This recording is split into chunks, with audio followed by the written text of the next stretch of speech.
في السلسلة دي هنجاوب مع بعض على بعض الأسئلة المحرجة في التغذية، أو اللي انت بتحس انها ملهاش لازمة أو بتكسل تسألها، والمهم ان هي بتبقى أسئلة مهمة جدا.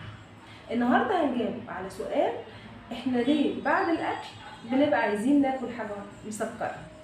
معاكم إيمان الجندي، استشاري تغذية علاجية، سمنة ونحافة ورياضيين، حوامل ومرضعات، أطفال وبالغين، وكبار سن، وذوي أمراض مزمنة. كتير مننا بعد الأكل بنبقى عايزين نكمل أكل تاني بس حاجة مسكرة، ناكل حاجة مسكرة. ده مش معناه إن جسمك محتاج سكر، لا خالص للأسف. الحقيقة إن الوجبة اللي بيبقى فيها كربوهيدرات بسيط أو وجبة تقيلة فيها دهون تقيلة للأسف بترفع السكر في الدم بسرعة، فالبنكرياس يجري يطلع الأنسولين ويهضم بسرعة، فبتجوع تاني بسرعة وبتحتاج سكر تاني عشان تهضم، والمخ يبعت لك إشارة: هاتلي سكر، أنا محتاج سكر. الحل: خلي وجبتك متوازنة ما بين بروتين وكربوهيدرات معقد وخضار.